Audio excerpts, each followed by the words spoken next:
Anyway, Fergal Kelly for €5 says, do you think that James Gunn is overstuffing Superman Legacy and giving a chance to implode?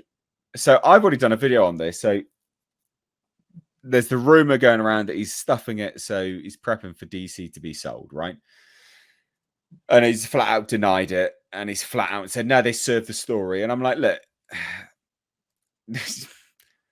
sure, a story about Superman finding his feet and essentially having a job, having so many other superheroes in it. I don't agree, but maybe. And I also just don't think James Gunn is as good a writer as people say he is. So I've already given my thoughts on this, but I'm curious about what you guys think. Is Superman Legacy overstuffed? Because I think it is, personally. And I think they run the risk of it just being just a fucking mess, basically. What do you think, guys? I absolutely believe this story. And I don't know how much I trust James Gunn to do the absolute mainstream of superheroes. I trust him to do the quirky characters and elevate them to a level they never were before. I don't know how good he's going to be with characters that are already elevated, that are already defined, where he can't really put his own spin on them, where they become magic. True. Because if you look at all the characters that he has had massive success with, these are characters which are quirky, unknown, and not with any kind of like major existing fan base to correct anything he does. Like, for instance, Peacemaker. I love the Peacemaker series.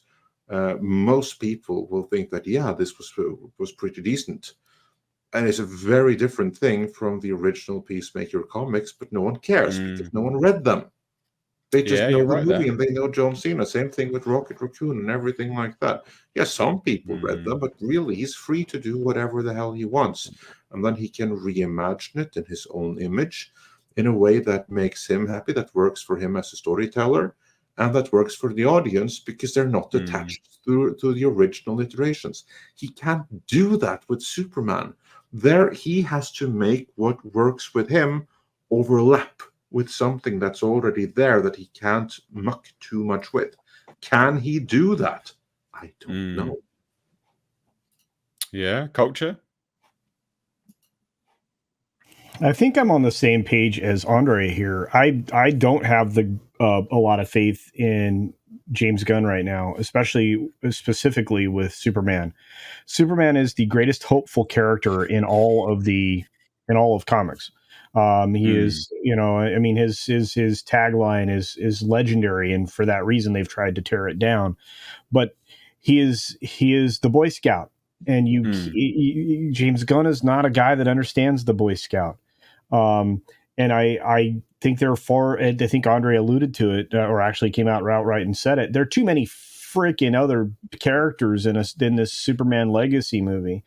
When you're introducing everybody to the world of Superman, you don't bring along a menagerie of others. You don't need to. You don't bring along a cadre of bad guys. You don't need to. All of these things don't need to exist in a world where you're reintroducing everybody to Superman, especially a hopeful, gritty, dark, real world Superman. I just don't have faith here. And one of the other reasons I don't have faith, and you disagree with me if you choose, but the fact that he went out and confused everything again already by saying that the Blue Beetle was the first character in his new DCU, and Superman is his first movie in his new DCU. And I'm like, why create the confusion? Why create these quibbling points? There's no upside. Well, we know why. It's because marketing, right? Just how about trying to get people nothing? to watch it as much as possible. How about say nothing? I agree, but we know why they did it. It's in an effort to do that. One thing that just sort of occurred to me as well, like, I wonder if they're trying to stuff that movie full of other characters because it is an origin story and they don't want it to be compared to Man of Steel. Maybe they're doing that as well, which is still bad motivation, quite frankly. Okay, so you don't establish a legacy in one movie. Superman Legacy is a terrible title if that's what you're trying to do. It's not even his legacy because it's not. He doesn't have a legacy at that point. He doesn't. Yeah, I mean, even in the movie, as a character, he doesn't have a yeah, legacy. So like I said, there's so many missteps here, in especially in the way that it was all introduced. Like I said, I applaud the effort that he put into it to like trying to present something that people would get excited about. But I also agree with Andre in the fact that this could all be vaporware. Yeah. You know, if they are looking to part with DC, this could all be vaporware. And if they do part with DC, who's going to buy it? Is Disney going to buy it and then start doing superhero crossover films? They can't buy it. Money. Monopoly. Yeah. They can't even afford to make that. They can't afford to make a terrible Star Wars movie for you, Nick. You think they're going to be able to buy DC? So Sith Holocrons. No. Who would they sell DC to? Yeah. Who? Like, I don't know who would be able to buy it. Legendary, go and buy it. Well, Universal. Apple, yeah, Apple could. The Apple TV or Amazon. Apple have the money. The money, or Amazon. Yeah, there's plenty of people that could buy it. None that we would want to, but plenty that could. Legendary, I wouldn't mind Legendary buying it. Legendary, good. I like Legendary still. It needs to be someone with a big wallet because that's going to be expensive. Yeah. Well, that's Apple then, not Legendary.